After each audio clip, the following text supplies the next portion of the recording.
ప్రభు అయిన యేసుక్రీస్తు నామములో ఈ రాత్రి సమయంలో బైబిల్ తరగతికి వచ్చినటువంటి ప్రతి సహోదరికి హృదయపూర్వకమైన వందనాలు తెలియజేస్తున్నాను. అలాగే ఆన్లైన్లో దేవునికి వాక్యం వీక్షిస్తూ ఈ కార్యక్రమాన్ని సబ్స్క్రైబ్ చేసుకుని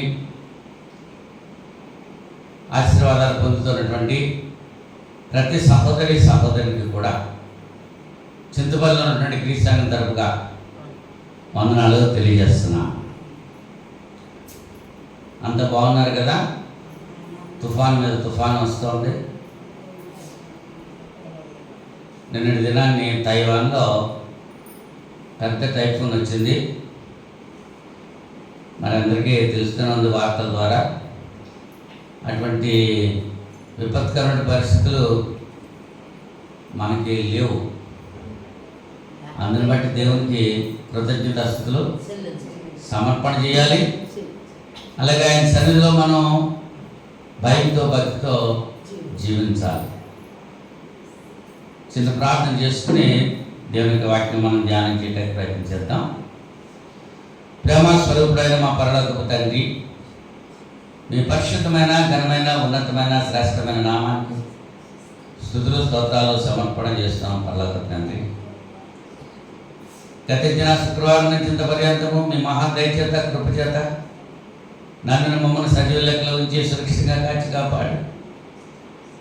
ఈ రాత్రి సమయంలో ప్రియులైన మీ బిడ్డలతో కలిసి ఈ తరగతిలో ఉన్న ప్రభువా ఇంతవరకు కీర్తన ద్వారా మీరు స్తుతి పొందారు. ఈ సమయంలో మాకు కావలసినటువంటి ఆత్మీయ ఆహారము మీ లేఖనాల ద్వారా మాకు అందించి మీ నామకి మహిమ తెచ్చుకుంటారని ప్రార్థన చేస్తుంటున్నాను. నా ప్రభువా, ఇది నన్ను ప్రత్యేకంగా రోగగ్రస్తుల కొరకు ప్రార్థన చేస్తున్నాను, బలహీనుల కొరకు ప్రార్థన చేస్తున్నాను, ప్రయాణికుల కొరకు ప్రార్థన చేస్తున్నాను, గర్భిణీ స్త్రీల కొరకు ప్రార్థన చేస్తున్నాను, బిడ్డలు లేనటువంటి వారి కొరకు ప్రార్థన చేస్తున్నాను. అందరికీ ఎవరికి కావాల్సిన అవసరాలు వారు తీర్చి మీ నామకి మహిమ తెచ్చుకుంటారని మనం చేస్తున్నాం. అలాగే నాయన వచ్చే నెలలో జరగనటువంటి టెట్ పరీక్షలు, డిఎస్సి పరీక్షలు, అలాగే నాయన ఉద్యోగాల కొరకు బిడ్డలు కాంపిటీషన్ పరీక్షలు జరగబోతున్నాయి. వాటి కొరకు నాయన బిడ్డలు ఎంతో ప్రయాసపడి సిద్ధపడుతున్నారు. వారికి కావాల్సినటువంటి జ్ఞానము, జ్ఞాపశక్తి, తెలివితేటలు, ఆరోగ్యము బిడ్డలకు ప్రసాదించమని మనం చేస్తున్నాం. ఆ పరీక్షల కొరకు తగిన సిద్ధపాటు ప్రతి ఒక్కరికి ప్రసాదించండి. నాయన మేలైన రీతిగా వారి జీవితాలు ఉండటానికి మీరు కృప చూపుతారని ప్రార్థన చేస్తుంటున్నాను. ఇంత పర్యంతం మీ కాపుదలు ఇచ్చినందుకు కృతజ్ఞతలు తెలియజేస్తూ ఈ సమయంలో వాక్య భాగంలో పెడుతుండగా అపవిత్రమైన నా పెదవులు కాల్చి పవిత్రపరిచి పరిశుద్ధపరిచి ప్రియమైన మీ బిడ్డలకు పరిశుద్ధమైన లేఖనాలు అందించడానికి ఒక పనిముట్టుగా నన్ను వాడుకొని మీ నామానికి మహిమ తెచ్చుకుంటారని ఈ ప్రార్థన మా రక్షకులను మీ ప్రియకుమారుడైన యేసుక్రీస్తు నామములో పెట్టుకుంటున్నాం. పరలోకపు తండ్రి, ఆమేన్, ఆమేన్. మరొకసారి అందరికీ వందనాలు.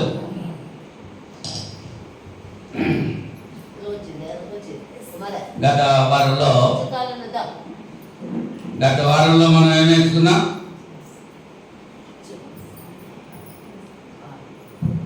ప్రభు మన ప్రార్థన ఆలకించాలంటే మనం ఏం చేయాలి?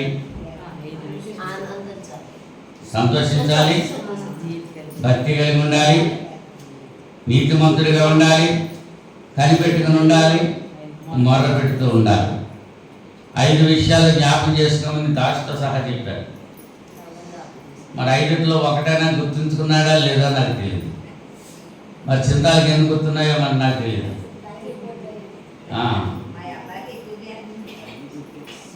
సరే, ఈ రాత్రి సమయంలో యోహాను సువార్త 15వ అధ్యాయము మొదటి 7 వచనాలు ఈ రాత్రి ధ్యాన నిమిత్తం మనం చదువుకుందాం. యోహాను సువార్త 15వ అధ్యాయము మొదటి నుండి 7 వచనాలు చదువుతున్నాను. నేను నిజమైన ద్రాక్షవల్లిని, నా తండ్రి వ్యవసాయకుడు. నాలో ఫలింపని ప్రతి తీగను ఆయన తీసి పారవేయును. ఫలించు ప్రతి తీగే మరి ఎక్కువగా ఫలింపవలనని దానిలోని పనికిరాని తీగలను తీసివేయును. నేను మీతో చెప్పిన మాటను బట్టి మీరు ఇప్పుడు పవిత్రులై ఉన్నారు. నా యందు నిలిచిండి, మీ యందు నేను నిలిచి ఉండును. తీగ ద్రాక్షవల్లిలో నిలిచి ఉంటేనే కానీ తనంతట దానే ఎలాగో ఫలింపదో, అలాగే నా యందు నిలిచి ఉంటేనే కానీ మీరును ఫలింపరు. ద్రాక్షవల్లిని నేను, తీగలు మీరు. ఎవడు నా యందు నిలిచి ఉండునో, నేను ఎవరి యందు నిలిచి ఉండునో వాడు బహుగా ఫలించును. నాకు వేరుగా ఉండి మీరేమీ చేయలేరు. ఎవడైనను నా యందు నిలిచి ఉండని ఎడల వాడు తీగ వలె బయట పారవేయబడి ఎండిపోవును. మనుషులు అట్టి వాటిని పోగు చేసి అగ్నిలో పారవేతురు, అవి కాలిపోవును. నా యందు మీరును, మీ యందు నా మాటలను నిలిచి ఉండని ఎడల మీకేది ఇష్టమో అడుగుడి, అది మీకు అనుగ్రహింపబడను. దేవుడు తన వాక్యం దీవించిన గాక. చదవబడిన లేఖన భాగం అందరికీ తెలుసు. ద్రాక్షవల్లి ఎవరో? యేసుక్రీస్తు. తీగలు ఎవరో? మానవుడు. ఈ తీగలు ద్రాక్షవల్లిలో ఉంటేనే ఫలిస్తాయి, ఫలించి అభివృద్ధి పొందాలి అనేటువంటి విషయాన్ని ఆయన చెబుతూ ఉంటున్నారు. సంఘం గురించి ఆలోచన చేస్తే మనం సంఘం కూడా అభివృద్ధి కొరకు మరి సభ్యులు కొన్ని బాధ్యతలు కలిగి ఉన్నారు. సంఘం అభివృద్ధి చెందాలంటే, మనం క్రీస్తులో ఫలించాలంటే ఏం చేయాలి? క్రీస్తునందు మనం నిలిచి ఉండాలి. ఆయన యందు నిలిచి ఉండని ఎడల వాడు తీగ వలె బయట పారవేయబడి ఎండిపోవును. మనుషులు వాటిని త్రొక్కివేస్తారు, అగ్నిలో పారవేస్తారు. ఎఫెసీ పత్రిక 5వ అధ్యాయము 23వ వచనం. ఎఫెసీ పత్రిక 5వ అధ్యాయము 23వ వచనం.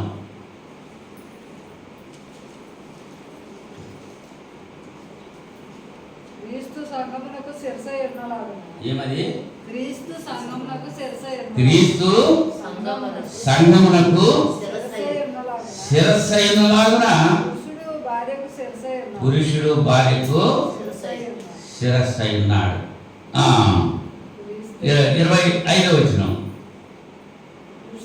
పురుషులారా మీరును మీ భార్యలను ప్రేమించుడి, అటువలే క్రీస్తు కూడా ఎవరిని ప్రేమించి? సంఘమును ప్రేమించి అది కళంకమైనను ముడతైనను అట్టిది మరి ఏదైనా లేక పరిశుద్ధమైనది గాను నిర్దోషమైనది గాను మహిమగల సంఘము గాను ఆయన తన ఎదుట దానిని నిలవబెట్టుకున్న వల్లని వాక్యముతో ఉదక స్నానము చేత దాన్ని పవిత్రపరిచి పరిశుద్ధపరచుటకై దాని కొరకు తను తాను అప్పగించుతాడు. ఏమైనా అర్థమవుతుందా మాటలో? 30వ వచనం ఏమంటున్నాడు? 30వ వచనం, తన శరీరమును ద్వేషించేవాడు ఎవడనూ లేడు కానీ ప్రతివాడును దాన్ని పోషించి సంరక్షించుకున్నాడు. మనము క్రీస్తు శరీరమునకు అవయవములై ఉన్నాం కనుక అలాగే క్రీస్తు కూడా సంఘమును పోషించి సంరక్షించుతున్నాడు. క్రీస్తు సంఘమును పోషించి సంరక్షిస్తున్నాడు. అంచేత సంఘము అభివృద్ధి చెందుతుంది. ఇక్కడ యోహాను సువార్తలో ఏమన్నారు? నేను నిజమైన ద్రాక్షావల్లి. తీగ ద్రాక్షావల్లిలో నిలిచుంటేనే కానీ అభివృద్ధి చెందదు.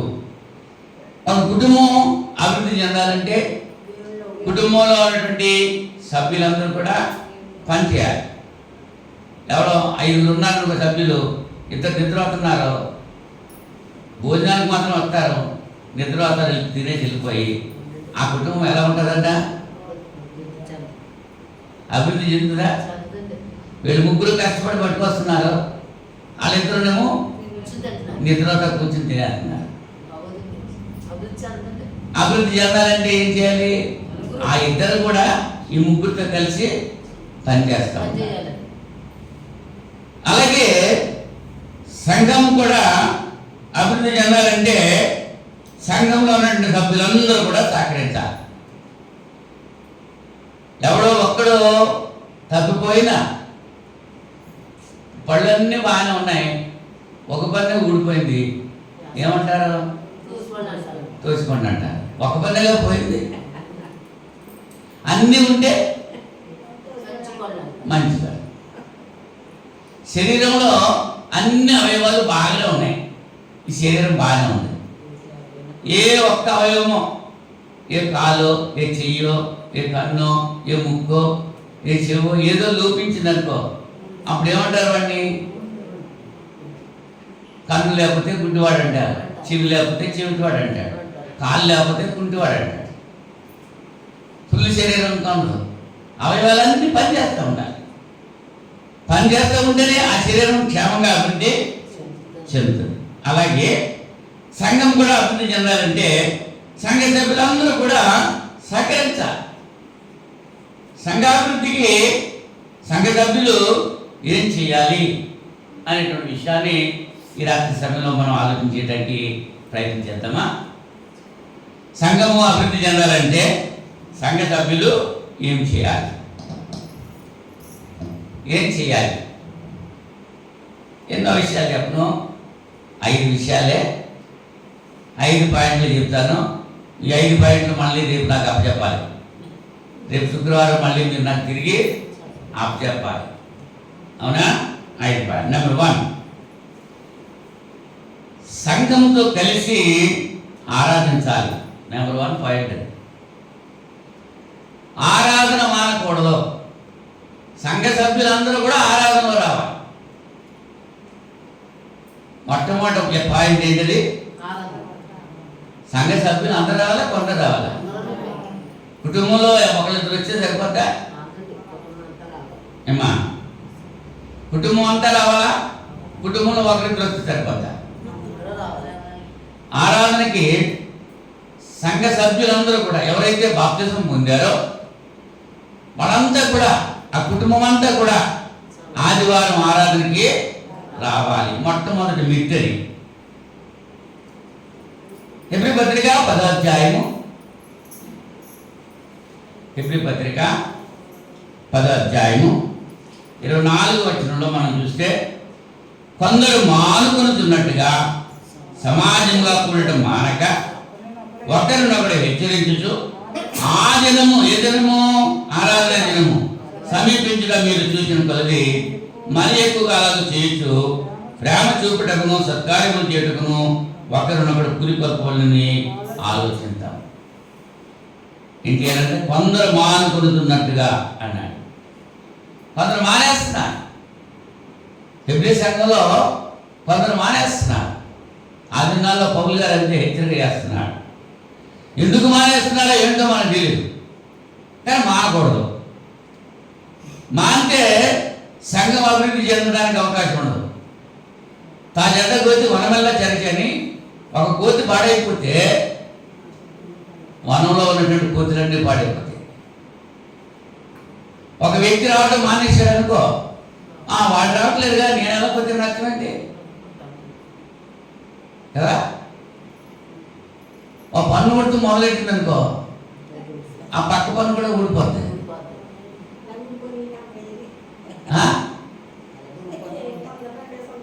కదా.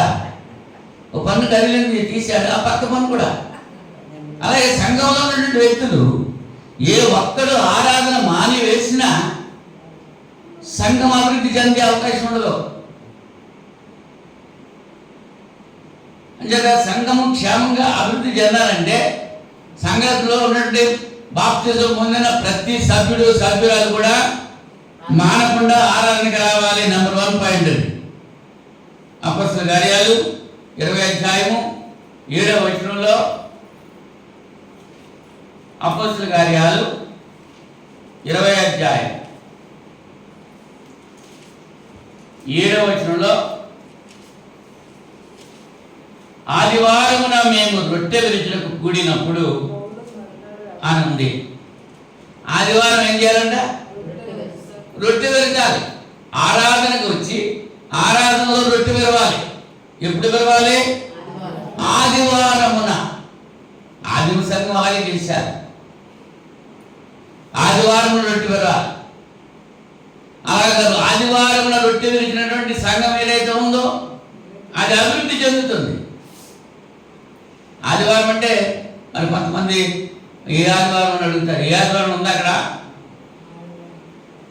ఆదివారం వచ్చేటప్పటికి ప్రతి ఒక్కరూ ఆరాధనలో ఉండాలి, ప్రతి ఒక్కరూ ప్రభురాత్రి భోజనం స్వీకరించాలి. అవునా? కొరింథీ మొదటి పత్రిక 10వ అధ్యాయము, కొరింథీ మొదటి పత్రిక 10వ అధ్యాయము 16 వచనం మనం చూస్తే 16-17 వచనాల్లో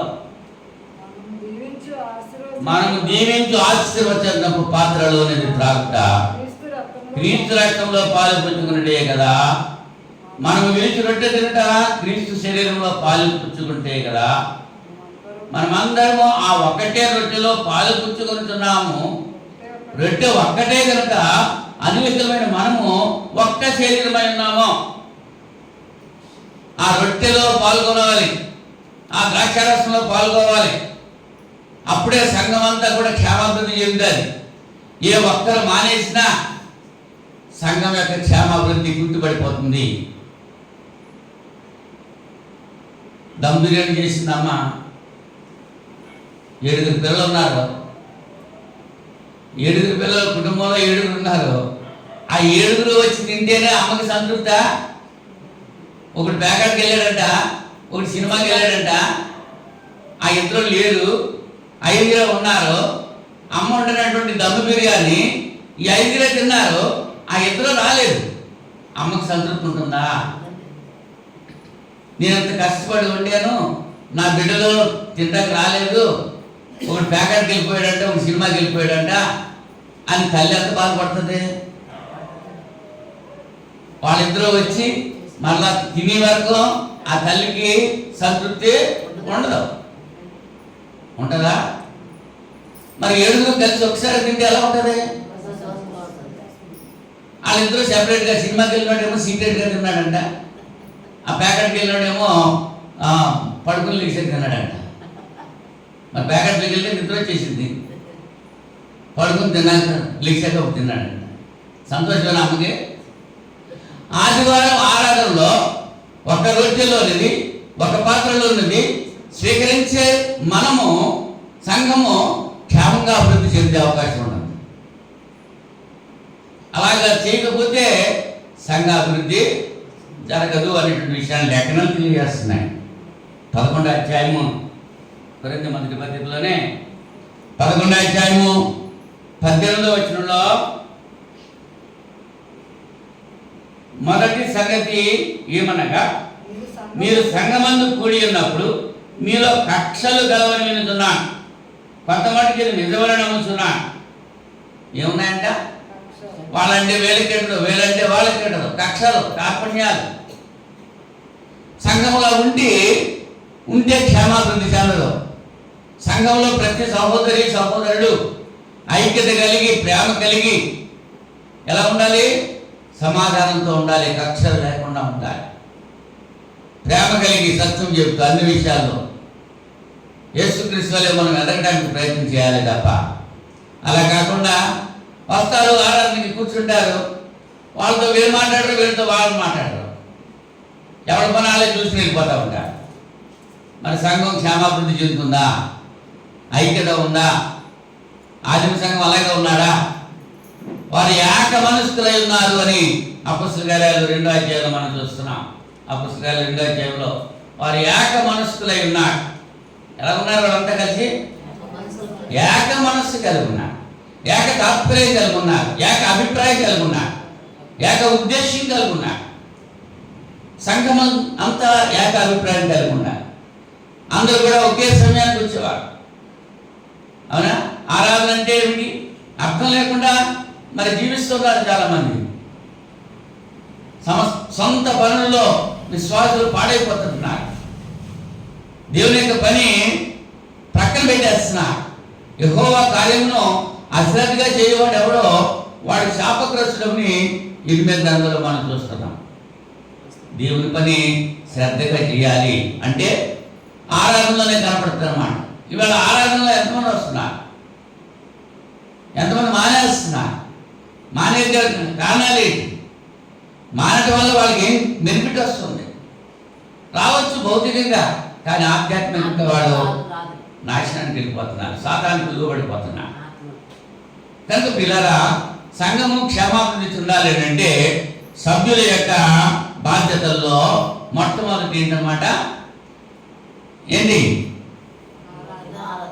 అందరూ కలిసి ఆరాధించాలి. ఆరాధన మానకూడదు. నెంబర్ 1. ఎందుకు చెప్తానన్నాను? 5 పాయింట్లు చెప్తాను. 5లో ఒకటి అయింది. జ్ఞాపకం ఉందా?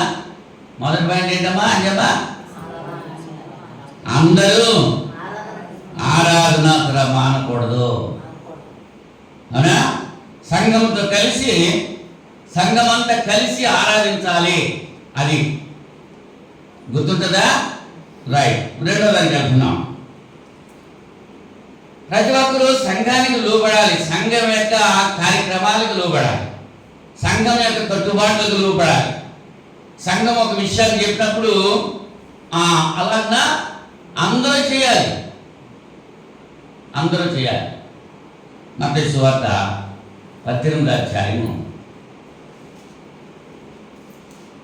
మత్తయి సువార్త 18వ అధ్యాయము 15వ వచనం నుంచి నేను చదువుతున్నా. మరియు నీ సహోదరుడు నీ ఎడల తప్పిదము చేసిన ఎడల నీవు పోయి నీవును అతడును ఒంటరిగా ఉన్నప్పుడు అతన్ని గద్దించము. అతడు నీ మాట విని ఎడల నీ సహోదరుని సంపాదించుకుంటువి. అతడు వినని ఎడల 2-3 సాక్షుల నోట ప్రతి మాట స్థిరపరచబడినట్లు నీవు ఒకరిద్దరిని వెంట పెట్టుకుని అతని యొద్దకు పొమ్ము. అతడు వారి మాటయు వినని ఎడల ఆ సంగతి సంఘమునకు తెలియజెప్పుము. అతడు సంఘపు మాటయు వినని ఎడల అతనిని నీకు అన్యునిగా సుంకరిగా ఎంచుకొనము. సంఘ క్రమశిక్షణ గురించి తెలియజేస్తున్నాడు. నీ సహోదరుడు నీ ఎడల తప్పిదం చేస్తే ఏం చేయాలి? సంఘంలో ఒంటరిగా ఉన్నప్పుడు నీ సహోదరునితో మాట్లాడాలి. సహోదరుడా, నా పట్ల నువ్వు ఈ తప్పిదం చేసేవేంటి అని అడిగినప్పుడు అతను మనసు చెందితే మంచిది. లేకపోతే ఒకరిద్దరిని వెంట పెట్టుకుని వెళ్ళి అతను అడగాలి. అప్పుడు కూడా వాళ్ళకి మాట కూడా ఖాతరు చేయకపోతే సంఘంలో చెప్పాలి. వెంటనే సంఘంలో చెప్పకూడదు. ముందు వ్యక్తిగతంగా, తర్వాత 2-3తో, ఆ తర్వాత సంఘంతో. క్రమశిక్షణ. ఇక సంఘం ఏది చెప్తే అదే వినాలంటే. ఒకటి చెప్పింది వినలేదు, 2-3 చెప్పింది వినలేదు. సంఘం చెప్పింది కూడా వినకపోతే వాడిని అన్యునిగా ఎంతమంటున్నాడు, వాడిని వెలివేయాలనేటువంటి విషయం అక్కడ తెలియజేస్తుంది. అంటే సంఘానికి ఎంత అధికారం ఇచ్చాడో చూడండి. సంఘం చెప్పేది, మరి ఆ అధికారాన్ని సంఘం ఉపయోగించుకుంటుందా? ఒక వ్యక్తి ఆరాధనకు రావడం మానేస్తే నువ్వు ఎందుకు రావట్లేదని అడిగేటువంటి హక్కు, బాధ్యత ఎవరికి? సంఘం అంతటికీ ఉంది. మనం ఏమనుకుంటున్నాం, పాస్టర్ గారు చూసుకుంటారులే, మాకెందుకు, వాళ్ళ సంగతి మాకెందుకు, వాళ్ళతో మేము కజ్జలం ఆడాలా, ఇలాగ అనుకుంటూ ఉంటారు. అవునా? ప్రకటింతులు నీ సువార్త అన్నాడు, పాట పాడుకున్నాం కదా.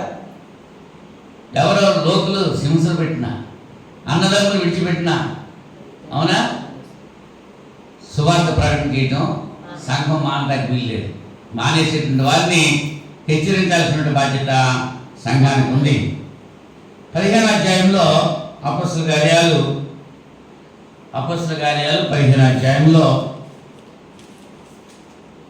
మొదటి 7 వచనాల్లో మనం చదివితే అక్కడ ఒక సమస్య వచ్చింది. యూదయ దేశానికి, యూదయ ప్రాంతం నుంచి క్రైస్తవులు కొంతమంది వచ్చి అక్కడ మోషే నియమించిన ప్రకారంగా సున్నతి పొందాలి అనేటువంటి చెప్తున్నారు. ఎక్కడి నుంచి వచ్చారు వీళ్ళు? యూదయ ప్రాంతం నుంచి వచ్చారంటే వీళ్ళు యూదులు అనమాట. అన్యులు కూడా సున్నతి పొందాలని చెప్పి వాళ్ళు అంటున్నారు, వాళ్ళు తర్కిస్తున్నారు. సున్నతి పొందడం వల్ల ఏమైనా లాభం ఉందా? పొందకపోవడం వల్ల నష్టం ఉందా? సున్నతి ఎవరికి ఆచారం? అది యూదులకు మాత్రమే. సున్నతి పొందేది ఎవరు? పురుషులా స్త్రీలా? పురుషులే. మరి స్త్రీలకు రక్షణ ఏది అంటే సున్నతి కొట్టివేయబడ్డది. అది ధర్మశాస్త్రంలోనే ఉంది. మోషే ధర్మశాస్త్ర ప్రకారంగా ఇజ్రాయేలుకు మాత్రమే ఇవ్వబడ్డది. మనం ఇజ్రాయేలు కాదు, మనం క్రైస్తవులం, మనం ధర్మశాస్త్ర యుగంలో లేము, మనం క్రైస్తవ యుగంలో ఉన్నాం. పితృ యుగంలో లేము, ధర్మశాస్త్ర యుగంలో లేము, క్రైస్తవ యుగంలో లేము ఉన్నాం మనం. కానీ క్రైస్తవ యుగంలో ఉన్నప్పటికీ కూడా ధర్మశాస్త్ర యుగంలో పితృ యుగంలో తీసుకొచ్చి ఇక్కడ పెడుతున్నారు. ఆ దినాన్ని అలాగే చేశారు వాళ్ళు. యోదయ ప్రాంతానికి వచ్చిన వాళ్ళు ఏం చేస్తున్నారు? సున్నతి పొందాలి. అప్పుడు వాళ్ళు ఏం చేశారంటే యెరూషలేములో ఉన్న పెద్దల దగ్గరికి వెళ్ళి వాళ్ళ దగ్గర ఆ ప్రాబ్లం సాల్వ్ చేశారు. వాళ్ళు చెప్పారు అన్నమాట. అంటే సంఘంలో సమస్యలు వస్తాయి, కానీ పెద్దవాళ్ళ దగ్గరికి వెళ్ళి ఆ సమస్య అర్థం పరిష్కారం ఏదో చేసుకోవాలి. అంతే తప్ప నీ ఇష్టాధారంగా నువ్వు మాట్లాడటానికి వీలు లేదు. అంటే ప్రతి సభ్యురాలు కూడా సంఘం యొక్క కట్టుబాట్లకు లోబడి ఉండాలి. ఒక కార్యక్రమం మనం చేపట్టాలి అని అన్నప్పుడు అందరూ దానికి లోబడాలి. ఎవరి ఇష్టం వచ్చిందో వాళ్ళు కాదు, అవునా? కట్టుబాట్లు ఉండాలన్నమాట. గట్టు లేకపోతే చేలో నీళ్ళు ఉంటాయా? గుట్టు లేకపోతే సంసారం ఎలా ఉంటుంది? అంచేత సంఘము అభివృద్ధి చెందాలంటే సంఘము కట్టుబాట్లు కలిగి ఉండాలి. సంఘంలో పెద్దల మాట మరి పెద్దలు ఏం చేస్తున్నారు? పెద్దలు ఏం చేయాలి? బాగుగా పాలించి పెద్దలను అంటున్నాడు. ఆ పెద్దలు కూడా పరిపాలన చేయాలి, బాగుగా పరిపాలన చేయాలి. అప్పుడే సంఘము క్షేమాభివృద్ధి చెందుతుంది. సంఘములకు లోబడి ఉండాలి. నెంబర్ 1 ఏంటి? ఆరాధన మానకూడదు. రెండోది సంఘ కట్టుబాట్లకు లోబడి ఉండాలి. మూడోదిగా మనం చూస్తే సంఘములో వ్యక్తులు సహవాసము కలిగి ఉండాలి. ఫెలోషిప్ అంటారు ఇంగ్లీష్లో. సహవాసము కలిగి ఉండాలి. అపొస్తలుల కార్యాలు 2వ అధ్యాయం 42వ వచనంలో వీరు అపొస్తలుల బోధ యందును సహవాసమందును రొట్టె విరుచుట యందును ప్రార్థన చేయడం యందును ఎడతెగక ఉండిరి. మొట్టమొదటి అపొస్తలుల బోధ, రెండోది సహవాసం, మూడోది రొట్టె విరుచుట, నాలుగోది ప్రార్థన చేయటం. ఈ 4 విషయాల్లో ఎడతెగక ఉన్నారు ఆదిమ సంఘం. మరి మనం కూడా అలా ఉంటే అభివృద్ధి చెందుతాం. ఆదిమ సంఘం అలా ఉన్నారు కాబట్టి అభివృద్ధి చెందారు, అవునా? హెబ్రీ పత్రిక 4వ అధ్యాయం 2వ వచనంలో, హెబ్రీ పత్రిక 4వ అధ్యాయము 2వ వచనం,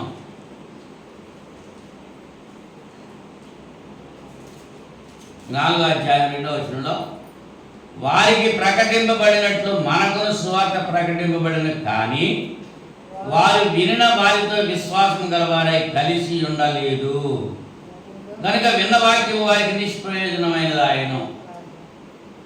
అందరూ వాక్యం అంటున్నారు కుమారి, అందరూ వాక్యం అంటున్నారు, కానీ విన్న వారితో కలిసి ఉండలేదు మిగిలిన వాడు. వీరేం చేస్తున్నారు? అవునా? సహవాసం కలిగి ఉండాలి. ఇప్పుడు పిల్లలు స్కూల్కి వెళ్తూ ఉంటారు, కాలేజీకి వెళ్తూ ఉంటారు, అక్కడ హోంవర్క్ ఇస్తూ ఉంటారు, అసైన్మెంట్స్ ఇస్తూ ఉంటారు. అవి సింగిల్గా చేసుకోలేరు. అంచేత 2-3 కలిసి దాన్ని గ్రూప్ స్టడీ అంటారు అన్నమాట. 4-5 కలిసి 2-3 కలిసి ఆ ఇచ్చినటువంటి ఆ ప్రాబ్లమ్స్ సాల్వ్ చేయడానికి వాళ్ళు ప్రయత్నం చేస్తూ ఉంటారు, అవునా? మరి సంఘంలో చెప్పబడినటువంటి పాఠాలు, తెలియజేయబడినటువంటి వర్తమానాలు సంఘ సభ్యులు ఏం చేయాలి? వాక్యం విన్నటువంటి వాళ్ళు అంతా కలిసి వాటి కూర్చుని సహవాసం కలిగి దాని గురించి ఆలోచన చేసుకోవాలి. అదే చెప్తున్నాడు ఇక్కడ హెబ్రీ గ్రంథకర్త ఏమంటున్నాడు? వారికి ప్రకటింపబడినట్లు మనకును సువార్త ప్రకటింపబడింది. ఎవరు ఒకరు ప్రత్యేకంగా చెప్పడం జరిగిందా?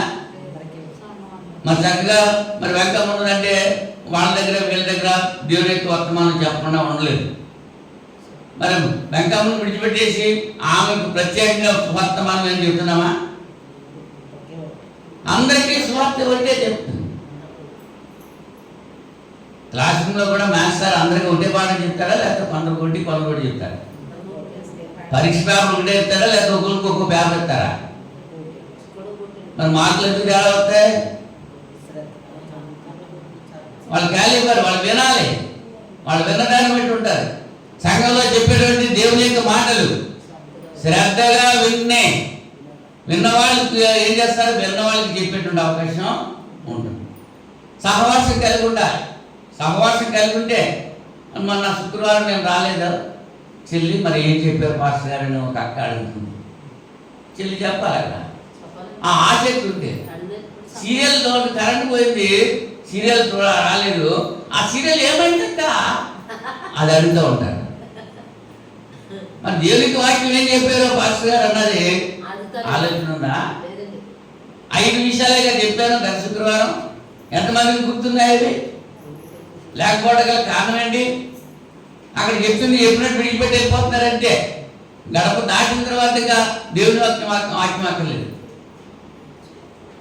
మోషే గారు ఏం చెప్తున్నారు? నేను నీకు ఆజ్ఞాపించేటువంటి ఆజ్ఞలన్నీ కూడా నీ కుమారులు చెప్పాలి, నీ కుమారులు చెప్పాలి, ఆ కుమారులు చెప్పాలి. కుటుంబంలో నుంచి ఒకరిద్దరు వస్తున్నారు ఆ శుక్రవారం బైబిల్ తరగతికి ఆరాధనకి వచ్చిన వాళ్ళు ఇంటికి వెళ్ళి కుటుంబ సభ్యులతో మరి ఇక్కడ చెప్పినటువంటి పాఠాలు చెబుతున్నారా? దేవుని వాక్యం చెబుతున్నారా? పంచుకుంటున్నారా? అబ్బే అది లేదు. మరి క్షేమాభివృద్ధి ఎలా జరుగుతుంది? కనుక కుటుంబంలో ఏం చేయాలి? సహవాసం కలిగి ఉండాలి. ఏం కలిగి మనం? వారికి ప్రకటింపబడినట్లు మనకును సువార్త ప్రకటింపబడిను, కానీ వారు వినిన వారితో విశ్వాసం కలవారై కలిసి ఉండలేదు కనుక విన్న వాక్యం వారికి నిష్ప్రయోజనమైనది. నిష్ప్రయోజనమైపోయింది వాక్యం. విన్నారు కానీ మనసులో లేదు, మర్చిపోయారు. ఒకటి మర్చిపోతే ఏం చేయాలి? వినటువంటి వారిని అడగాలంటే ఏం చేయాలి? సహవాసం కలిగి ఉండాలి. ఎవరితో సహవాసం కలిగి ఉండాలి? విశ్వాసితోడా అవిశ్వాసితోడా? 4వ అధ్యాయము 2వ వచనం మనం చూసుకున్నాం. సంఘంతో సహవాసం కలిగి ఉండాలి. సంఘంలో ఉన్న సభ్యులతో సహవాసం కలిగి ఉండాలి. మన సహవాసం ఎవరితో ఉంటుంది? ఒకసారి ఆలోచించాలి. అన్యులతో సహవాసం, దేవుని ఎరగనటువంటి బిడ్డలతో సహవాసం, దేవుని కార్యక్రమాలు చేయనటువంటి వారితో సహవాసం. విశ్వాసికి అవిశ్వాసితో పాలు ఎక్కడిది అని అడుగుతున్నాడు పౌలు గారు కొరింథీ సంఘంతో. నువ్వు విశ్వాసిగా ఉన్నావు, నువ్వు విశ్వాసితోటే కలిసి ఉండాలి, అవిశ్వాసికి పాలు లేదు. ఇవాళ అంచేత సంఘం అభివృద్ధి చెందకపోవడానికి గల కారణం ఏంటంటే సంఘంలో ఉన్నటువంటి విశ్వాసులు సంఘంలో లేనటువంటి అన్యులతో అవిశ్వాసులతో సహవాసం కలిగి ఉంటున్నారు. వీళ్ళు సహవాసం ఎవరితో ఉండాలి? సంఘంతో సహవాసం కలిగి ఉండాలి, సంఘ సభ్యులతో సహవాసం కలిగి ఉండాలి, దేవుని వాక్యంతో సహవాసం కలిగి ఉండాలి, దేవుని కుమారుడైన క్రీస్తుతో సహవాసం కలిగి ఉండాలి, దేవుని బిడ్డలతో సహవాసం కలిగి ఉండాలి. అన్యులతో సహవాసం కలిగి ఉంటే అభివృద్ధి కుంటుపడుతుంది అనేటువంటి విషయాన్ని మనం గుర్తించాలి. మొదటి ఏం చెప్పాను? ఆరాధన మానకూడదు. రెండోది సంఘ కట్టుబాట్లకు లోబడి ఉండాలి. మూడోది ఏంటి? సంఘంతో సహవాసం కలిగి ఉండాలి. నాలుగోది సంఘముతో కలిసి పని చేయాలి. ఆ కరోనా టైంలో మనం ఏం చేసాం?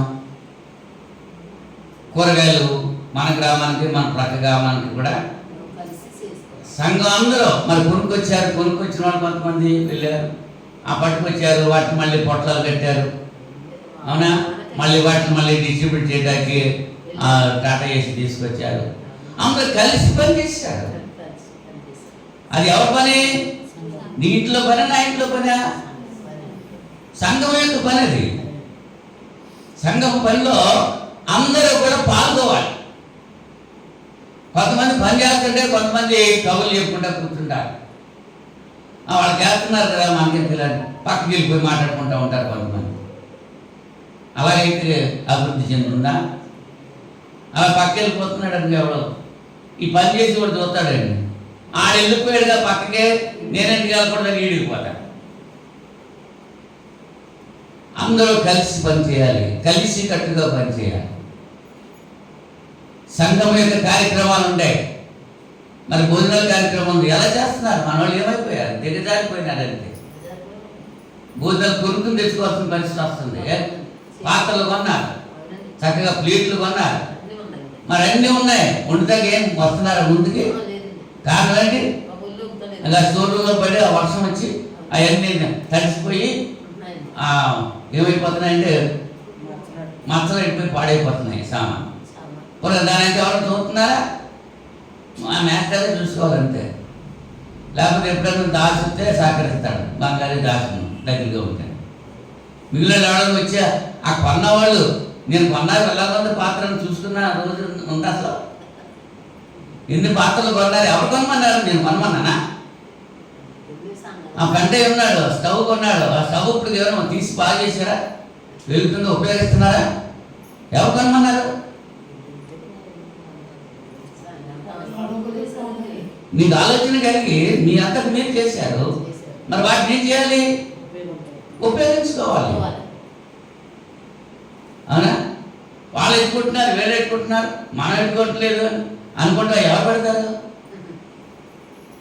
ఎవరు మట్టుకు వాళ్ళ ఇంట్లో ఉంటే ఇక్కడ సంఘం పని చేసేది ఎవరు? మరి అలాగే సంఘం అభివృద్ధి చెందుతుంది. కొంతమంది వంటలు చేసిన తర్వాత కూడా భోజనానికి రామంటే రారు. 2-3 సార్లు వెళ్ళినా సరే రారు. ఇంకా వెళ్ళిన వాళ్ళకి తీసుకొచ్చేస్తాయి. అందుకని దానికి ఏమొచ్చింది? ఎందుకంటే భోజనాల అనేసిరా లేదా? అవును అది కదా. కనుక ఏం చేయాలి? సంఘం యొక్క కార్యక్రమాల్లో సంఘ సభ్యులందరూ కూడా పాల్గొంటేనే సంఘం అభివృద్ధి చెందడానికి అవకాశం ఉంటుంది. ఎఫెసీ పత్రిక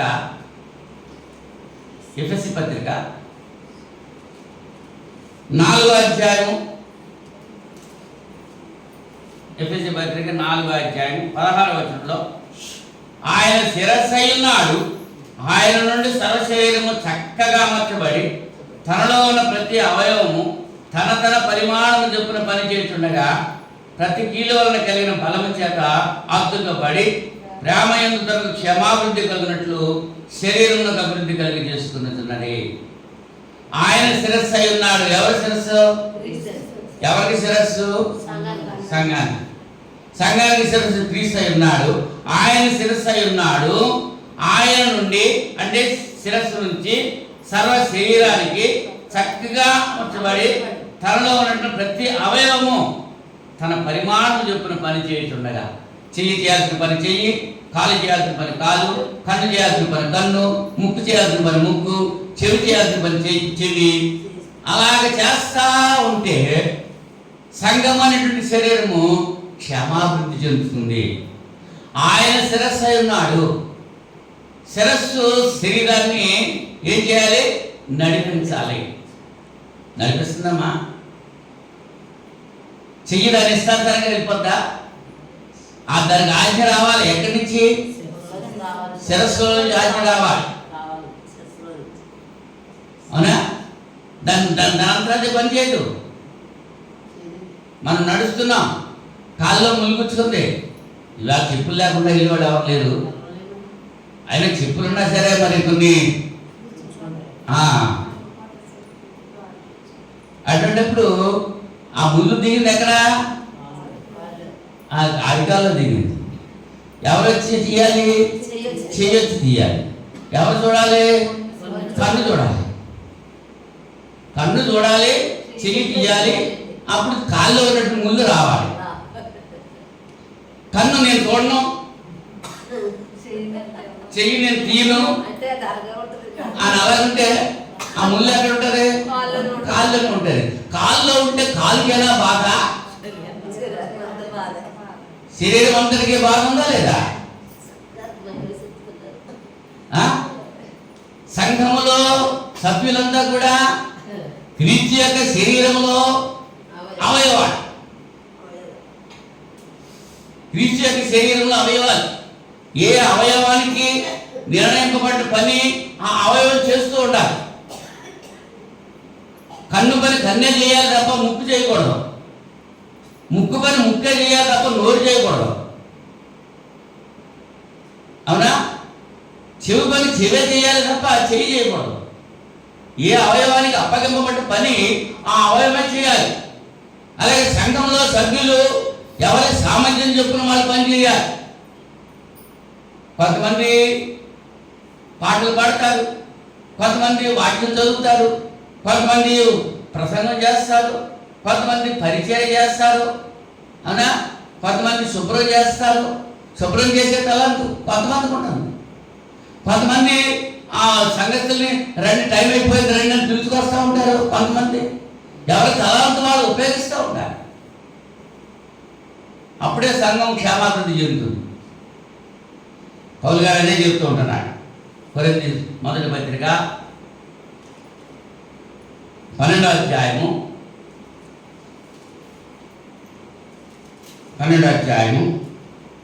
13వ వచనంలో ఎలాగనగా 12వ వచనం చదువుతున్నాను చూడండి.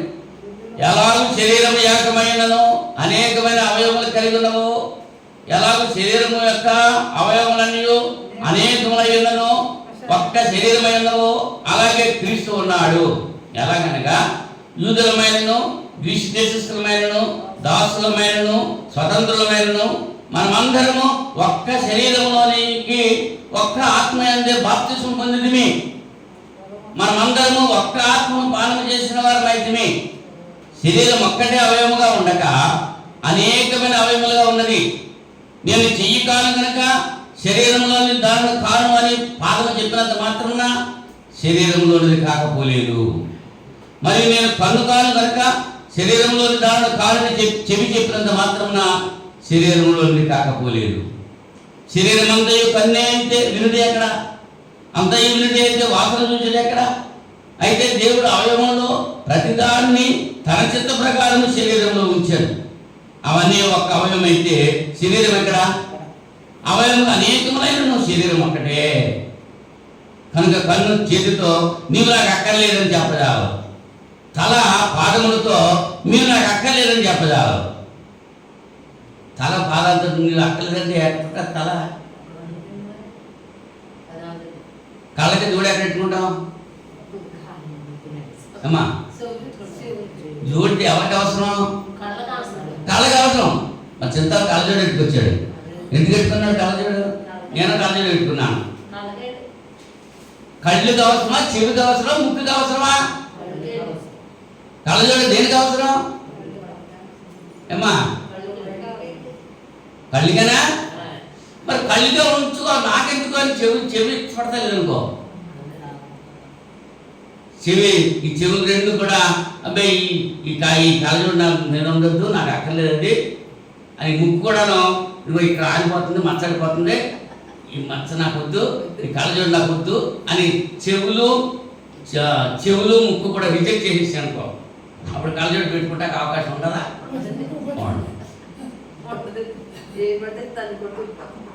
కళ్ళజోడు తీసేసి నేను నడిచిపోతున్నాను. ఏం చేత? ఈ చెవులు ఇష్టపడతలేదు, ఈ ముక్కు ఇష్టపడతలేదు, మరి ఇంకా ఎలా పెట్టుకుంటాను కళ్ళజోడు? అందుకే నడిచిపోతున్నాను. నేను నడిచిపోతుంటే కళ్ళు కనపడతలేదు నాకు. ఆ గమ్ముని ముందు తగిలేదు ఎవరికి తగ్గుతుంది? గోడ ముక్కు తగులుతుంది. ముక్కు బద్దలైపోతుంది. ముక్కుకి రావడంతో చెవులు గల్లెడిపోతాయి. ఎవరికి నష్టం? వద్దన్నయ్యి. శరీరంలో అవయవాలు ఒకదానికొకటి సహకారం లేకపోతే శరీరం ఎలాగైతే పాడైపోతుందో సంఘములో కూడా ప్రతి సభ్యుడు సభ్యురాలు అలాగా ఒక సహాయకం ఉండాలి. లేకపోతే ముక్కు ఎలాగ బద్దలైపోయిందో, చెవెల్లా గొడ్డడిపోయిందో, కళ్ళుకెల్లా దెబ్బ తగిలినా? కళ్ళుకి దెబ్బే తగలేదు. కనుక అంటే పౌలు గారు చాలా తెలివిగా మరి విచక్షణ సహితంగా మనం ఆలోచన చేయాలి. వీటిని చెవిన నేను చెవిని కాదు, నేను శరీరాన్ని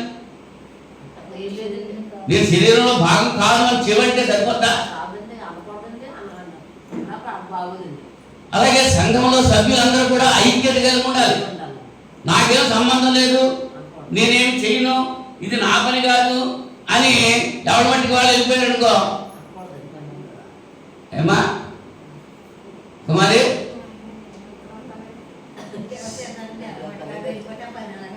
సంఘ అభివృద్ధి చెందుతుందా? వర్షం వస్తుంది కదా, బాడిలో తడిచి వస్తారు, బాడిగా వస్తారు. కొంచెం ముందు వచ్చిన వాళ్ళు ఎవరైనా ఉంటే ఆ గోని అక్కడ వేయిద్దాము అని చెప్పి నేను ఆలోచన చేసి చాలాసేపు చూశాను. ఎవరు రాలేదు. ఆ మొట్టమొదటి ముసలం వచ్చింది, ఎవరో శాంతరత్నం వచ్చింది. ఆ శాంతరత్నం అమ్మ ఆ గోని అంటే వేయగలదా? అసలు ఆల్రెడీ మిట్లు ఎక్కడం కష్టం. ఇప్పుడు ఏం చేయాలి? ప్రార్థన టైం అయింది, మనం ముందెళ్ళాలి, అక్కడ ఏమన్నా పనులు ఉంటాయి చూసుకోవాలి, ఆ స్విచ్లు వేయాలి, లేదా కుర్చీలు సర్దాలి అనేటువంటి ఆలోచన ఉన్నటువంటి వాళ్ళు ముందు వస్తారు. ముందొచ్చి ఆ పనులు చూస్తారు. ఆమె అన్న తర్వాత కూడా ఇవన్నీ సర్దుకుని వెళ్ళేవాళ్ళు కొంతమంది ఉంటారు. ఎవరి మట్టి వాళ్ళు దులుపుకుని వెళ్ళిపోయేవాడు కొంతమంది. మరి ఐక్యత ఉందా? అక్కడ అభివృద్ధి ఉందా? ఆ గోన అక్కడ వేసారు, మళ్ళీ వెళ్ళేటప్పుడు ఏం చేయాలండి? అందరూ వెళ్ళిపోతారండి. దాన్ని తీసేవాళ్ళు ఎవరు ఉండరు, మళ్ళీ నేనే తీసుకోవాలి. జరుగుతుందా లేదా? అంటే ఇక్కడ అనే కాదు, ఒక కార్యక్రమమే కాదు, సంఘానికి సంబంధించిన కార్యక్రమాలు ఏవైనా సరే అందరూ కూడా బాధ్యత కలిగి ఏం చేయాలి? అందరూ ఏకస్సులై పనిచేయాలి. శరీరం క్షేమాభివృద్ధి చెందడానికి శరీరంలో ఉన్నటువంటి అవయవాలు ఎలాగైతే కలిసి పనిచేస్తున్నాయో సంఘ సభ్యులు కూడా అలా కలిసి పనిచేయాలి. సంఘం క్షేమాభివృద్ధి చెందాలంటే శరీరంలో కొన్ని అవయవాలకి ఘనత ఉంటుంది, కొన్నింటికి ఘనత ఉండదు. ఉంటుందా? కుడి చేయకుండా ఘనత ఎడం చేయకుండా, కుడి చేయని ఎడం చేయని లేదా అంటారు. అంటే దీనికి ఘనత, ఇది మంచి పనులు చేస్తారు, దీనికి ఘనత ఉండదు, ఇది చెడ్డ పనులే చేస్తారు. ఇది చేయకుండా ఊరుకున్నారనుకో ఈ శరీరం శుభ్రం అవుతుందా?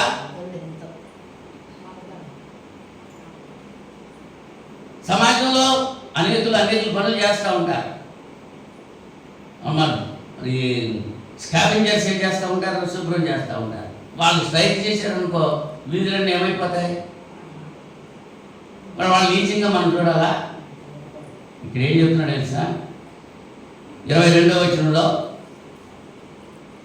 కొరింథీ మొదటి పత్రిక 12వ అధ్యాయము 22వ వచనంలో, అంతేకాదు శరీరం యొక్క అవయవములో ఏవి మరి బలహీనములుగా కనబడునో అవి మరి అవశ్యములే.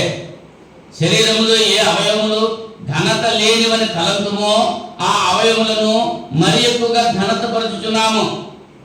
సుందరములు కాని మన అవయవములకు ఎక్కువైన సౌందర్యం కలుగును. సుందరములైన మన అవయవములకు ఎక్కువ సౌందర్యం అక్కర్లేదు. అయితే శరీరంలో వివాదము లేక అవయవములు ఒకదానికొకటి ఏకముగా పరామర్శించలాగున దేవుడు తక్కువ దానికే ఎక్కువ ఘనత కలుగజేసి శరీరం అమర్చున్నాడు. ఈ ఎడంచే తక్కువ అనుకుంటాం, దీనికే వాచి పెడతాం, దీనికే ఉంగరాలు పెడతాం, దీనికే బ్రాస్లెట్లు పెడతాం, మరి కుడి చేయి కడతామా? అలాగే సంఘంలో తక్కువ వాళ్ళు అనబడేటువంటి వాళ్ళు మనం ఎక్కువ గౌరవించాలి. మనం వాళ్ళ కుర్చీలు వేయకపోతే మనం కూర్చోలేము, వాళ్ళ మంచిలు ఇవ్వకపోతే మనం తాగలేము. పరిచయం చేసే వాళ్ళని నీచంగా మనం చూడకూడదు. మేము ఒకసారి పెక్కువలు ఎప్పుడో మీటింగ్కి వెళ్ళేవాళ్ళం.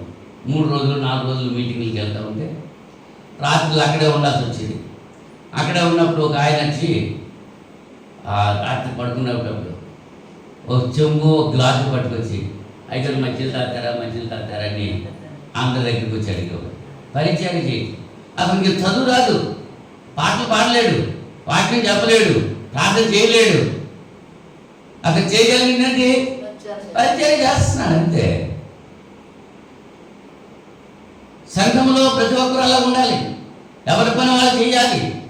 ఘనత వహించే పనే కాదు, నీట్గా బట్టలు వేసుకుని వచ్చి కుర్చీలో కూర్చున్నవే కాదు. అవునా? కష్టపడి పని చేయాల్సినవి కూడా చేయాలి. సంఘం అంతా ఎవరిని సామర్థ్యం చెప్పిన యేసుప్రభుని తలాంతు రూపమని చెప్పారు. ఎవరిని సామర్థ్యం చొప్పున వాడికి తలాంతులు తెలుసు, దేవునికి తెలుసు మనం ఎంతవరకు చేయగలము, మన సామర్థ్యం ఏంటో ఆయనకి తెలుసు, మనం చేయగలమో చేయలేము ఆయనకి తెలుసు. సంఘాన్ని పవిత్రంగా పరిశుద్ధంగా ఉంచుకోవాలా అక్కర్లేదా? ఆ బాధ్యత ఎవరిదే? సంఘం అందరిదేనా కొందరిదేనా? ఈవేళ మరి చర్చి బిల్డింగ్ శుభ్రం చేయడానికి ఎంతమంది వస్తారంటే ఏమంటున్నారు? ఎంతమంది రాగలుగుతున్నారు? నేను చేస్తాను అని ముందుకు వచ్చేవాళ్ళు, హుషారుగా ఉత్సాహంగా వచ్చేవాళ్ళు ఎంతమంది ఉన్నారు? ఆలోచించండి ఒకసారి. ఇది ఎవరి పని? సంఘం పని. సంఘం చేయాలి, సంఘ సభ్యులందరూ చేయాలి. అప్పుడే సంఘం క్షేమాభివృద్ధి చెందుతుంది. అవునా? సంఘంతో కలిసి పని చేయాలి సంఘ కార్యక్రమాల్లో. మరి నాకు విన్నముకి ఆపరేషన్ చేయించుకోవాల్సి వచ్చింది, ఆ గోడ కట్టించాం. ఎవడన్నా వచ్చి తడిపారా? మా ఆవిడ నీళ్ళు అక్కడ పోస్తూ ఉంటే నేను పట్టుకొచ్చి తడితే, అందుకనే 2 చేతుల్లో 2 బకెట్లతో పట్టుకు రావడంతో ఏమైపోయింది, వెన్నుపూస ఇది అయిపోయింది, ఆపరేషన్ చేయాల్సి వచ్చింది. మరి సంఘ బిడ్డలు ఎవరైనా వచ్చి ఆ టైంలో సహకరించారా? సహకరిస్తే ఎలా ఉంటుందా? సంఘం యొక్క పనిది, సొంత పనే కాదు. అంటే సంఘము క్షేమంగా అభివృద్ధి చెందాలని అంటే ఏం చేయాలి? సంఘంతో కలిసి పని చేయాలి. పని చేయాలా అక్కర్లేదా? సంఘంతో కలిసి ఆరాధించాలి,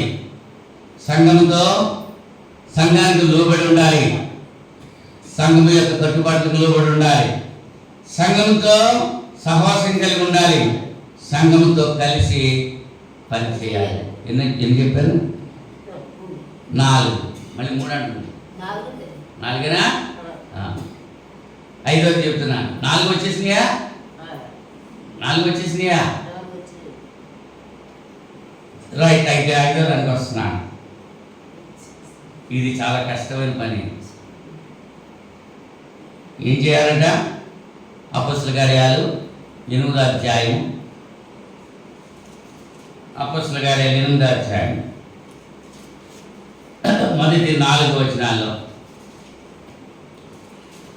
ఆ కాలమందు యెరూషలేములోని సంఘమునకు గొప్ప హింస కలిగినందున అపొస్తలులు తప్ప అందరూ యూదయ సమరయ దేశములందు చెదరిపోయేది. భక్తిగల మనుషులు స్తెఫనును సమాధి చేసి అతని గురించి బహుగా ప్రలాపించింది.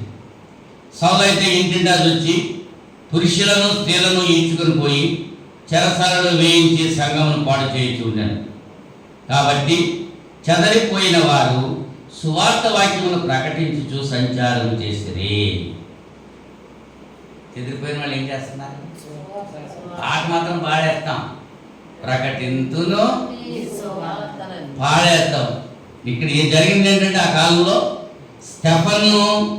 స్టెఫన్ గురించి మరి స్టెఫన్ను చంపేశారు కదా, రాళ్లతో కొట్టి చంపేశారు. ఆ స్టెఫన్ను సమాధి చేశారు. సమాధి చేసి అతని గురించి ప్రలాపించిన తర్వాత ఈ సౌలు అనేటువంటి యవనస్తులు ఏం చేస్తున్నాడు? ఇంటింటా వెళ్ళి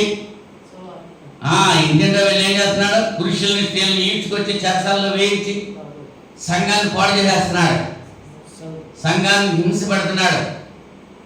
అవునా? అటువంటి పరిస్థితుల్లో ఆ చెదిరిపోయినటువంటి క్రైస్తవులు చెదిరిపోయారన్నమాట. వాళ్ళు ఏం చేస్తున్నారు? సువార్త వాక్యమును ప్రకటించుచు సంచారం చేసి వాళ్ళు పారిపోతున్నారు. పారిపోతూ ఏం చేస్తున్నారు? సువార్త ప్రకటించారు. అంటే సువార్త ప్రకటించాల్సిన బాధ్యత ఎవరి మీద ఉంది? సంఘం మీద ఉంది. ప్రకటిస్తున్నారా సువార్త? సువార్త ప్రకటన అంటే బైబిల్ పెట్టుకుని స్టేజ్ మీద కూర్చుని సువార్త చెప్పడం అది కాదు. అది మాత్రమే సువార్త కాదు. నువ్వు రక్షించబడ్డావు, మంచిది. నీ భర్తకు సువార్త చెప్పు. నువ్వు నీ పనుల వల్ల, నీ ప్రవర్తన వల్ల నీ భర్త దేవుని సన్నిధికి రావాలి. భర్త గారు నువ్వు రక్షించబడ్డావు, నీ భార్య రక్షణ పొందలేదు. నీ ప్రవర్తన బట్టి వాక్యం లేకుండానే నీ భార్య ప్రభు సన్నిధికి రావాలి. భార్య భర్తలు ఇద్దరు మొట్టమొదట మారి ఇద్దరు ఏకస్తులైతే తర్వాత వాళ్ళ బిడ్డలని సువార్త ప్రకటించి వాళ్ళని తీసుకురావాలి. సువార్త ప్రకటించడం అంటే ఇప్పుడు డాడీ వెళ్తున్నాడు, చర్చికి వెళ్తున్నాడు, పిల్లలు చూస్తున్నారు. ఆ చర్చికి వెళ్ళాడు, వచ్చాడు, వచ్చి ప్యాకెట్లోకి వెళ్ళిపోయాడు. మరి పిల్లలు ఏమంటారు? అవునా?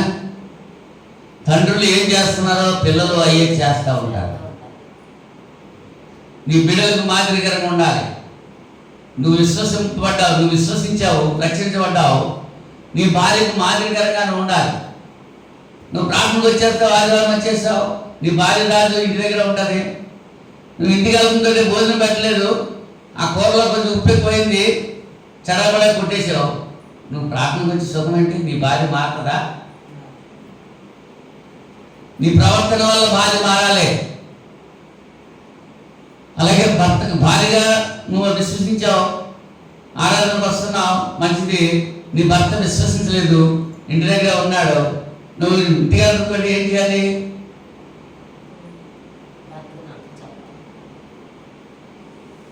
బియ్యంలో రాళ్ళు ఏమన్నాం కదా, ఇంటికాడే కాదు అని డ్యామ్గా ఉన్నది అనుకో. ప్రార్థనకు వచ్చింది, వాక్యం ఉంది, ఇంటికి వెళ్ళినప్పటికి ప్రార్థనకు వచ్చేటప్పుడు చెప్పు, హోంవర్క్ అలర్ట్ చేసి వచ్చేసింది అనమాట. ఏమయ్యో నేను ప్రార్థనకు వెళ్తున్నాను, వచ్చేటప్పటికి బియ్యంలో రాళ్ళు ఏరేసించు, ఈ పప్పులో రాళ్ళు ఏరేసించు, ఆ బియ్యం ఆ ఎసట్లో బియ్యం వేసేసించు అని పురమాయించి వచ్చేసింది అనమాట. వెళ్ళేటప్పటికి ఆ పని చేయలేదండి ఆయన. ఏం చేస్తుంది ఈవిడ ప్రార్థనకు వచ్చి సుఖం ఏంటి? నీ ప్రవర్తన మాత్రాలే.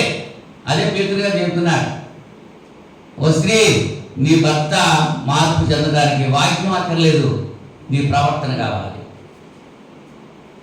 అవునా? ఓ పురుషుడా నీ భార్య మారాలనంటే వాక్యం అక్కర్లేదు, నీ ప్రవర్తన కావాలి. ప్రవర్తన మార్చుకుంటే ఆ ప్రవర్తన బట్టి వాళ్ళు అనుసరిస్తూ ఉంటారు. ఏం చేయాలమ్మా? సంఘంలోకి వచ్చి ప్రకటన చేయాలి. ఏం చేయాలి? ఇక్కడ ఏం చేస్తున్నారు వీళ్ళు? చెదిరిపోయిన వాళ్ళు సువార్త వాక్యమును ప్రకటిస్తూ సంచారం చేశారు. సంఘము సువార్త ప్రకటించాలి. పాటలు మాత్రం పాడతారు, ప్రకటించును. తల్లిదండ్రులు, బంధుమిత్రులు, అసలు తల్లిదండ్రులు సువార్త చెప్తున్నావా? నీ బంధువులకు సువార్త చెప్పేప్పుడన్నా? నీ బంధువులకు భోజనం పెడతావు, చుట్టాలు వచ్చారనుకో చక్కని భోజనం పెడతావు, చుట్టాలకు వాక్యం చెప్తావా? దేవుడు గొప్పవాడు, దేవుడు కార్యం చేశాడు, దేవుడు మాకు ఇంత ఉపకారం చేశాడు అని నీ బంధువులకు నువ్వు చెప్తున్నావా? చెప్తే సువార్త చెప్పినట్టే, మంచిది. అవునా? తిమోతి మొదటి పత్రిక 3:15 తిమోతి మొదటి పత్రిక 3:15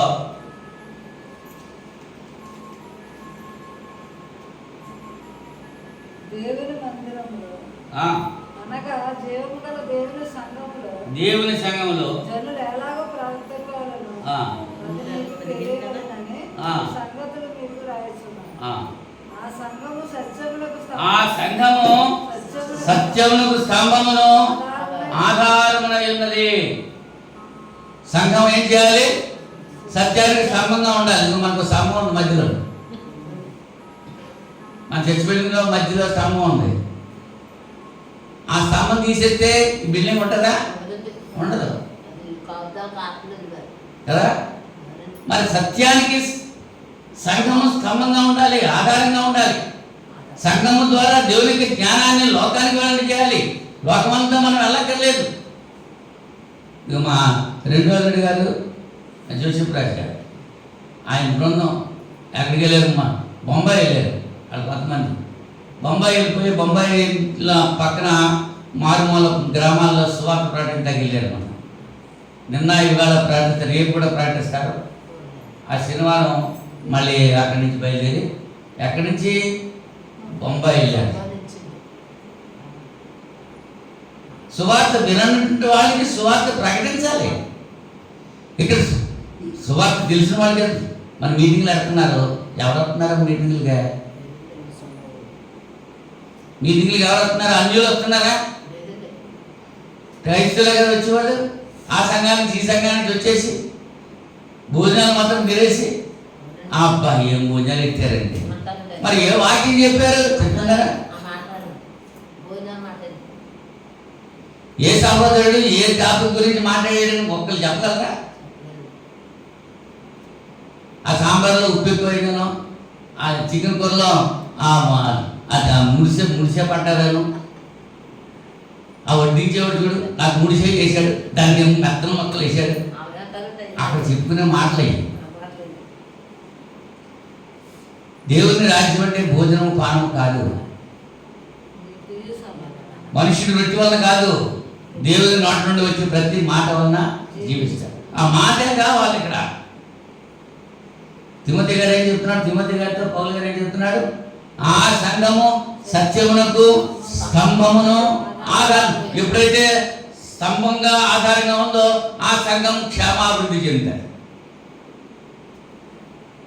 అవునా? మరి మన విజయవాడ వరద బాధితుల కోసం ఎన్ని సంఘం? 46 సంఘాలు. మరి ఎక్కువగా ఇచ్చింది ఎవరో? సాధారణంగా సంఘం తారేపల్లిగూడెం సంఘం 85,000 ఇచ్చారు వాళ్ళు సంఘర్షణ.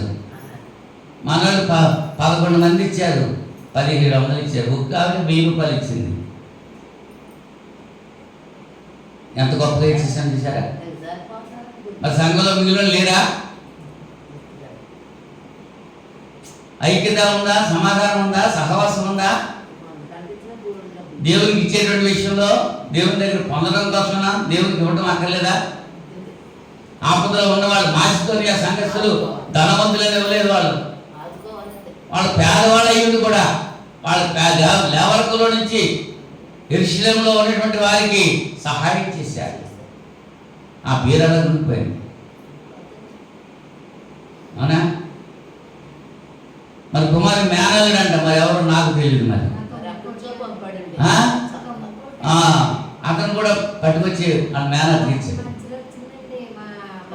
కదా. మరి మనవాళ్ళు తారీఖ సంఘం ఏమిచ్చారు? మొత్తం 7,700 నేను వాళ్ళకి అందజేయడం జరిగింది. అవునా? 7,700 అందించాను మన సంఘం ద్వారా. యాక్చువల్గా మన సంఘ సభ్యులు ఇచ్చింది 1,700 అంతే. మరి ఏంటి సహాయ సహకారాలు ఉన్నాయా? ఎంత పేర్లు కూడా చెప్పాను. మన ఆధారం చదువు, రేపు ఆధారం చదువుతాను. పేర్లు ఆవిడ ఇచ్చారు. 11 మంది ఇచ్చారంటే సంఘంలో ఎంతమంది ఉన్నారు? సహాయం చేయడానికి చేతులు వస్తున్నాయా?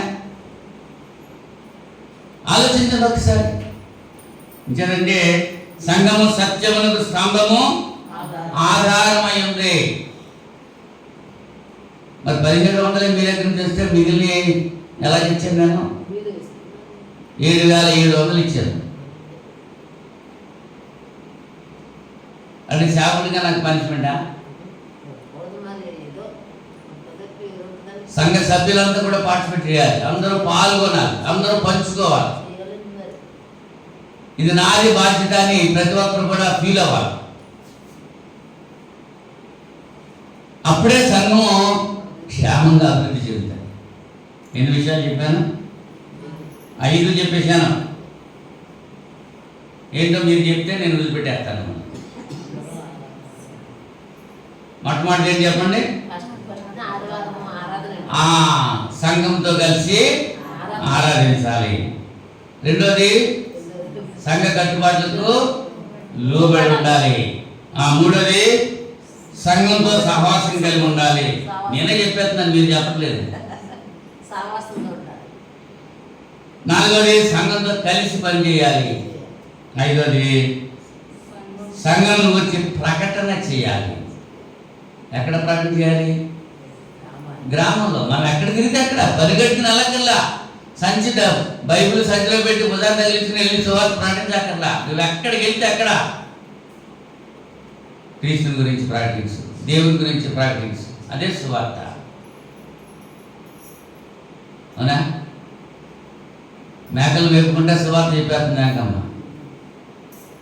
తన భర్తను మాటలేదు. ఎవరు కనబడితే వాళ్ళకి దేవుని నమ్ముకో, యేసుప్రభుని నమ్ముకో అని చెప్తుందా లేదా? అదే సువార్త. ఒకసారి కొమ్మర వెళ్ళాం సువార్త ప్రకటించడానికి. అత్తిలి అవుతారు కొమ్మర. ఆ కొమ్మర వెళ్తే ఒక ఆమె గొర్రెలు మేపుకుంటా ఉంది. ఆమె సంచిలో బైబిల్ పెట్టుకుంది.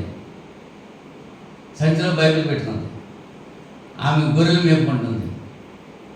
మేము వెళ్తుంటే అప్పుడు మనం ఆఫ్ చేసి, అయ్యగారు ఇంత చదివి పెట్టండి అన్నది. ఏంటది? బైబిల్. ఆవిడ చదువు రాదు, ఆమెకు చదువు రాదు. కానీ అలాగే వెళ్ళేవాళ్ళని వచ్చేవాళ్ళని ఆఫ్ చేసి చదివించుకుంది దేవునికి వాక్యం. ఆ శ్రద్ధ, ఆ ఆసక్తి ఆ వాక్యం పట్ల ఆమె కలుగుతుంది. పని చేసుకోవద్దక్కర్లేదు, పని చేసుకోవాలి, కష్టపడి పని చేసుకోవాలి. పౌలు గారు పని చేసుకుంటేనే దేవుని సువార్త ప్రకటించాడు. చెమటోడ్చి కష్టపడి డేరాలు కుట్టుకుని ఆయన బ్రతుకుతూ ఏం చేశాడు? సువార్త ప్రకటించాడు. మనకున్నటువంటి దానితో దేవుని యొక్క పని మనం చేయాలి. లోకసువార్త 8:3 ఉంది. వారికి కలిగిన ఆశతో వాళ్ళు పరిచర్య చేసినట్లుగా మనం చూస్తున్నాం. కలిగిన దాంతో పరిచర్య చేశారు. పరిచర్య చేస్తూ ఉంటేనే దేవుడు మనల్ని దీవించి ఆశీర్వదిస్తూ ఉంటాడు. అవునా? సంఘం 5 కార్యక్రమాలు. ఈ 5 కార్యక్రమాలు చేస్తూ ఉంటే సంఘం ఎలా ఉంటుంది? క్షేమాభివృద్ధి చెందుతుంది, అభివృద్ధి చెందుతారు. అలాగే మరి పౌలు గారు ఏమంటున్నాడు తెలుసా? పూర్వం దూషకుడును, హింసకుడును, హానికరుడు. తిమోతి మొదటి పత్రిక 1:12 పూర్వం దూషకుడును, హింసకుడును, హానికరుడనైన నన్ను తన పరిచర్యకు నియమించి నమ్మకమైన వాడిగా ఎంచినందుకు నన్ను బలపరిచిన మన ప్రభువైన క్రీస్తు యేసుకు కృతజ్ఞుడనైనా. తెలియక అవిశ్వాసము వలన చేసి కనుక కనికరింపబడుతుంది. మరియు మన ప్రభు యొక్క కృపయు క్రీస్తు యేసునందున విశ్వాసమును ప్రేమయు అత్యధికంగా విస్తరించను. తెలియక చేశావు. తెలిసిన తర్వాత ఏం చేయాలి? ఆదివారం ఆరాధన పలానా టైం తెలుసు, శుక్రవారం బైబిల్ తరగతి పలానా టైం కానీ తెలుసు. ఆ టైం కంటే ముందు రావాలన్నటువంటి ఆలోచన కలిగి ఉంటున్నావా? మేలైనది ఎరిగియు అలాగ చేయని వారికి పాపం కలుగుతుంది. పాపం కూడగట్టుకుంటున్నారు అంతే. కొంతమంది రాదు. అంచేత గిబ్రిపత్రిలో చెప్పినట్టు అందరూ మానుకొనుచున్నట్లుగా సమాజంగా పుట్ట మానొద్దు. ఆ జనం సమీపించి కొద్ది మీరు ఏం చేయాలి? ఒకరినొకరు పురికొల్పుకుంటూ హెచ్చరించుకుంటూ దేవుని సన్నిధికి రావాలి. సంఘం అలాగుండా. సంఘం క్షేమాభివృద్ధి చెందాలి. శరీరం క్షేమాభివృద్ధి చెందాలంటే శరీరంలో అవయవాలన్నీ కూడా ఏ అవయవం దేని పని కొలది, దేని శక్తి కొలది అది పనిచేస్తూ ఉంటుందో, అలాగే సంఘం క్షేమాభివృద్ధి చెందాలంటే సంఘ సభ్యులు అందరూ కూడా ఎవరి సామర్థ్యం చొప్పున వాళ్ళ పని చేయాలి. ఎవరు చేయాల్సింది వాళ్ళు చేయాలి. వినేవాళ్ళు వింటూ ఉంటారు, వాళ్ళు నిద్రపోయేవాళ్ళు నిద్రపోతూ ఉంటారు. అదే సామర్థ్యమేనా? ఎవరి పని వాళ్ళు వినాలి. దేవుని సన్నిధికి వెళ్ళినప్పుడు ప్రసంగి 5వ అధ్యాయంలో చెబుతాడు, మీ ప్రవర్తన సరి చేసుకోవాలి. బుద్ధిహీనుడిగా ఉండకూడదు, శ్రద్ధ కలిగి ఆలకించాలి. దేవుని యొక్క వాక్యం ఆలకించి దాన్ని విడిచిపెట్టడం కాదు. వాక్య ప్రకారంగా జీవించాలి, మార్పు చేసుకోవాలి. అంచేత మారతావు కదా అనే దేవుడు మనకి ఇంకా ఆయుష్ ఇస్తున్నాడు. దేవుడు ఇచ్చిన ఆయుష్ దేవుడి కొరకు మనం ఉపయోగించాలి.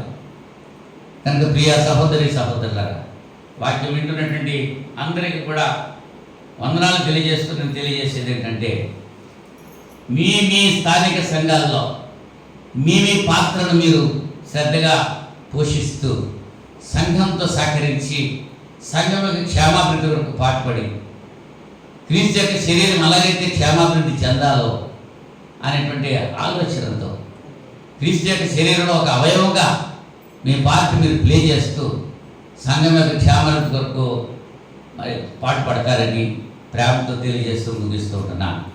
అందరికీ వందనాలు. ప్రార్థన చేసుకుందాం. మహోన్నతుడ, జీవాధిపతి, సృష్టికర్త, మీకు స్తోత్రాలు. ఈ రాత్రి సమయంలో వెతుకున్న వాక్యం మీద హృదయాల్లో బదిలిపరచుకుంటానికి సహాయం చేయండి. సంఘం క్షేమాభివృద్ధి చెందడానికి నాయన 5 విషయాలు బిడలతో ముచ్చరించారు. సంఘ ఆరాధనకు మానకూడదు, సంఘంతో సంఘ కట్టుబాట్లకు లోబడి ఉండాలి, సంఘంతో సహవాసం కలిగి ఉండాలి, సంఘంతో కలిసి పనిచేయాలి, సంఘం గురించి ప్రకటన చేయాలి. 5 విషయాలు కూడా నాయన బిడ్డలకు తెలియజేశారు. హృదయంలో నాయన దాచుకుని వాళ్ళ శరీరం ద్వారా ఈ కార్యక్రమాలు చేయడానికి విని విడిచిపెట్టడం కాదు, కానీ విన్న వాక్య ప్రకారంగా జీవిస్తూ మీ నామానికి మహిమకరంగా బిడ్డలు జీవించడానికి సహాయం చేయండి. గతించిన వారం నుంచి ఇంత పర్యంతం కాచి కాపాడిన ఆ రీతి కంటే అధికమైనటువంటి మేళతో రాబోయేటువంటి వారు కూడా కాచి కాపాడు. మీ చిత్తమైతే మీ కుమారుడు క్రీస్తు రాకడ ఆలస్యమైతే మరొక శుక్రవారం మేమంతా కలిసి మీ సన్నిధిలో ప్రార్థించి వాక్యం ధ్యానించే వాక్యం దయచేయండి. యేసుక్రీస్తు నామములో ఈ ప్రార్థన పెట్టుకుంటున్నాను పడవకు తండ్రి. ఆమేన్. ఆమేన్. అందరికీ వందనాలు.